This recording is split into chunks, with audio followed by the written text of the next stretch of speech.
I have a very, very significant and very, very important video. It's not often I come to you and say two things. Number one, watch all of it, because number 7, the 7th thing I will tell you on this video is probably the most significant. Number 6 and 7 actually match. And you're going to hear something that I have taught for 20 years. As a matter of fact, when Hillary Clinton announced that she was going to run for president, I was sharing with people about the vision from 1933, asking the question, could she be the person to fulfill it? Well, she wasn't, obviously. But now, with Harris in as the vice president, then I see a great possibility of this being fulfilled. And what is odd, even the secular media has discussed this. Now, let me backtrack to the original story and the original vision. Many years ago, there was a man who was very well known that had a tremendous ministry and a tremendous gift that God had given him. I never met him personally. I do know, however, the man who's in his 80s that lives in our town that was his organ player for his crusades and evangelistic meetings. I have met numerous pastors who experienced this man's ministry and said it was the most amazing thing that they ever saw. For those who knew him personally, they loved him and they knew he was an absolute man of God who never missed his words of wisdom, words of knowledge, prophecies, or if he said he had a vision. And let me reiterate this. Those who knew him say he never missed it, ever. Now, is that possible? It's possible through fasting and praying and seeking God, yes, to train your spirit to hear that way. But this was a gift from God. In the 1940s and 50s and very early 60s, he had some of the most remarkable answers to prayer. He would actually pray with people on a platform, and you would see God heal the person, touch the person, deliver the person. And I don't have time to tell all the stories, but in June of 1959, he came to preach at a church here in Cleveland, Tennessee, and an angel of the Lord came to him and said, Cleveland, Tennessee will be the hub of the final end-time revival. And we've talked about that for many years here in Cleveland, and we won't go into that. Again, that's another separate message. He was a young man in his 20s in 1933 and had rented an auditorium to preach an evangelistic revival. He had just bought a 1933 Ford automobile and was preparing to go to the service. And when he sat in his car, he went into a complete vision. I mean, right in front of him, he saw this begin to happen. This is similar to what the Bible calls in the Old Testament, where Peter went into a trance in the book of Acts there, where God was informing him about Cornelius. He, after coming out of the trance and the 7-part vision, he wrote it down on a yellow piece of paper and put it in his Bible with the heading, I saw the end time coming. And so this is where we get into the story. I'm going to not get into the 4 things that have already happened. They were, he was told in 1933 there will be 3 great isms, communism, fascism, and Nazism. And of course that has happened. There will be one ism at the end, and I think that's globalism. That's my personal opinion. He didn't say that, but that's my opinion. He predicted 4 events involving Roosevelt, Germany, Hitler, and they all happened. And he also predicted a world war was coming, that Mussolini would rise to power in Italy and invade Africa, which happened. Now, the information that I'm giving to you, I have a collection of books. I have every book from the evangelist of 1948 to about 1955, and I don't want to name them, that came out of the great revival. They called it the healing revival, that my father actually was converted to the Lord and called to preach during that time for him as well. And so this information came from reel-to-reel tapes where in the 50s and 60s, this minister named William Branham would speak and he would begin to talk about this. Now, I have a very small booklet that has all the information in it. So I went to that booklet, again from reel-to-reel tapes, to give you the information. When he got into the 5th, 6th, and 7th vision, here is what he saw. He saw what cars would look like. In 1933, he saw what cars would look like prior to the return of the Lord.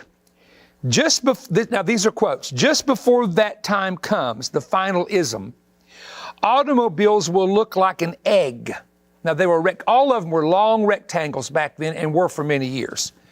That's the way they will be just before the rapture. So I'm going to show you some pictures of automobiles that are in the shape of eggs, and these little, it almost looks like a huge egg that you stand in and you move around in. And you can use this on sidewalks, moving from one corporate building to the other, etc. But automobiles are in that shape. And here's the second thing he saw in automobiles, quote, "It will come to pass that cars will not be run by a steering wheel. It will be something another to run them." Now, I'm quoting him. His grammar was very poor, but I'm quoting him as, I'm not misquoting or trying to be improper in my English grammar. This is how he spoke. He's very, very simple man. "It will be something else that'll run them and I put in here, remote control. You can't hit another car because it's remote." This was 1933, before any of this stuff was developed, which was many, many years later. Here's another quote from a reel-to-reel message that I have in print. "I saw a family driving an automobile that was glass-topped, didn't exist back then, and didn't have a steering wheel. It was controlled by some sort of radar or something. He didn't even know how it was controlled. They were playing games while it drove itself." Now, folks, listen to me. We're here.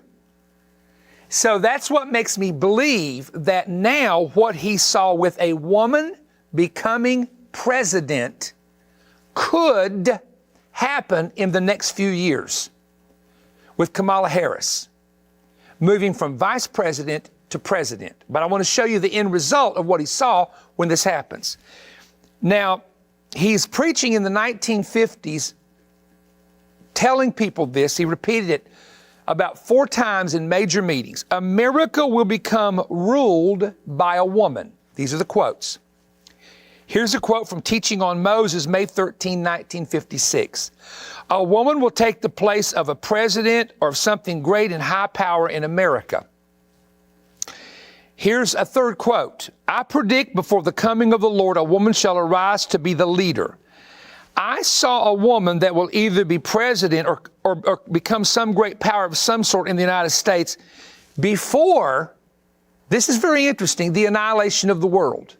In other words, this is how I take this. This would be a sign that somewhere in the future, something is going to happen that's going to bring annihilation to the world. And we'll talk about that in a moment. Let me go back to a story. I was going to preach a message in Huntington, West Virginia at one of my big conferences called, "Will America Have a Woman President?" And I received a visit from someone who was a former worker in the White House with direct connections to Bill and Hillary Clinton. This person had been there during what was called the Y2K turnover with the computers and was helping with that project.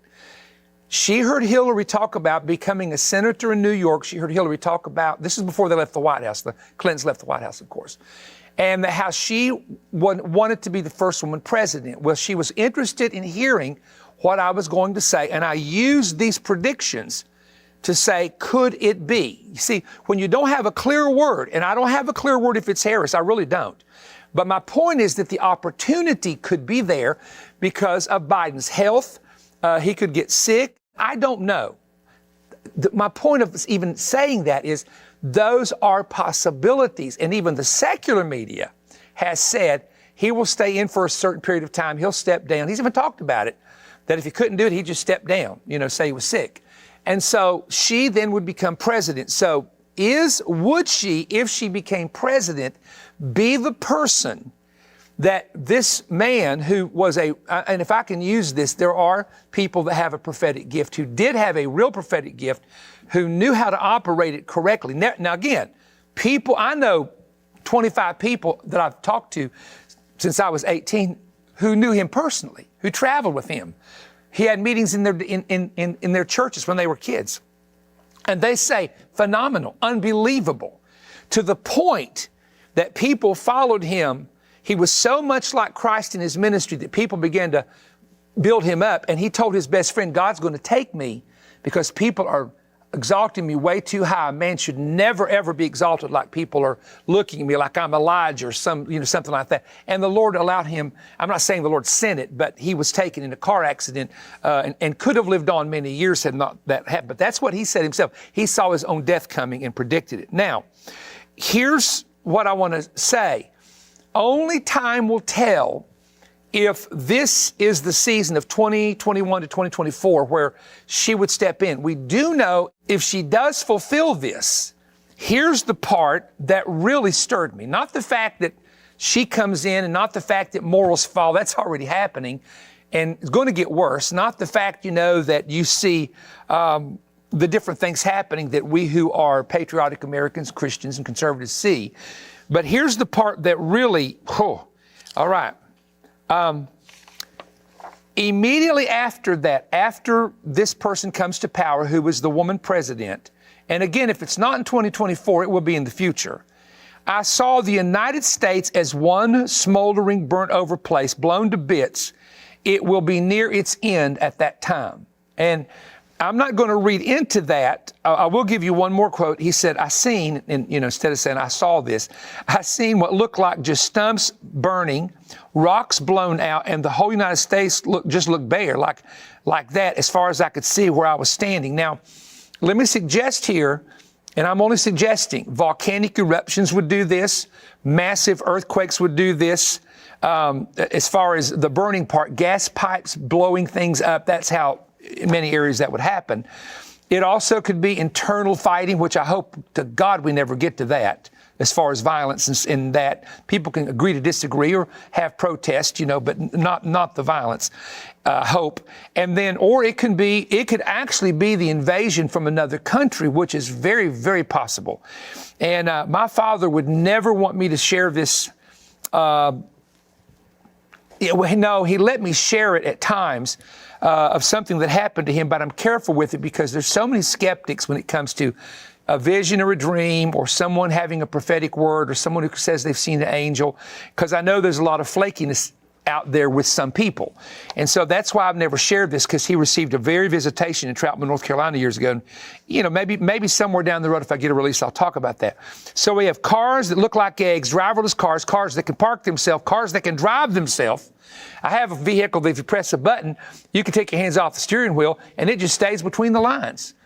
It's really that type of technology is now here.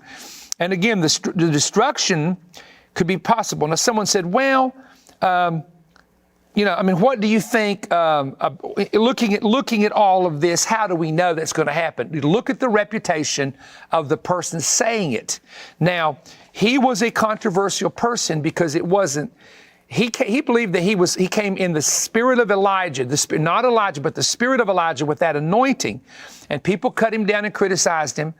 People said he was a prophet, which he actually was, to be honest with you, with these gifts. People cut him down for that. He got into doctrine that some of the other Pentecostals totally disagreed with. They cut him down for that. And so, you have people who think one thing about him, people that think another thing about him. I'm talking about the man that saw this. But the fact is, the proof is in the pudding. And everybody I've talked to said they've never sat under a ministry more powerful than that one. And let me just give you one story I can tell you, and then I'm going to conclude this in just a moment. In the auditorium in Chattanooga, Tennessee, a man named Larry Stevenson was a young man who went to a meeting with this man we're talking about, the minister. And they brought a man and put him in the balcony that had been in a car accident that was paralyzed from his waist down. This minister that had the vision in 1933 was in Chattanooga preaching and stopped preaching. And he said, just a minute, there's a man up in the balcony. You can't walk from your waist down. You were in a white automobile. You're a ball player. You were in the wreck. It's left you paralyzed. They said you'll never walk. If men will bring you down here and carry you to the platform, God's going to heal you. Chattanooga, Tennessee. And I had friends who are there. They're older ministers now. And two guys grabbed him and carried that man, down the steps all the way to that platform. And when that man reached his hand out and said, be healed in the name of Jesus, believe it or not, it happened. the power of God came to him, and he absolutely got 100% healed and was a pastor right up the road from here, from Cleveland, Tennessee, up in the next town until he died in his late 70s. And he was a young man, of course, back at that time. Now think about that. Well, I don't believe in all that. Well, I got news for you. It'll never happen to you. You'll never receive it. So don't worry about it. Don't worry about it if you don't believe in it. It'll never happen to you. So I grew up in a culture of faith and a culture of families that believe in God's ability to do these things. I do not know what else to say to you from that other than giving you the information, and I'm still detailing some other parts to this and adding to it. And I'm working on a project right now that deals with a lot that's going to happen the next 4 years, and I'm hoping to get it out to people in the next couple of months. We'll see what happens. I have to follow the direction of the Lord, and there are things that we restrain ourselves from saying on social media that we put in books, and that some of that is in that book, The Final Chapters, which is my latest prophetic book if you don't have it. So thank you for joining me. I do want you to share this. I think it's very important to share it. Time will tell who this person will be, but I will tell you, in all the times that I have known of this vision and in my lifetime of 61 years, that we now have probably the biggest possibility of having a woman president between now and 2024. And if not, possibly after that. The Lord knows, but He's already told people 1933 what would happen. And He's been so correct on everything else. I personally have no reason to doubt that He didn't hear from the Lord on all these things as well. Thank you for joining me. I want you to ask others to subscribe to the YouTube channel. I think our mini messages are very important right now and will be in the time to come. And please share them with others, and I appreciate your time. Watch the Manifest telecast. Sometimes we will have every Friday, we'll post our television program, which is 30 minutes long. Please watch it as well if you don't have a place to watch it on cable or on television. And you can also go to perrystone.org for our information. A special advertisement comes at the end that deals with some of the resources that are available. Thank you for joining me.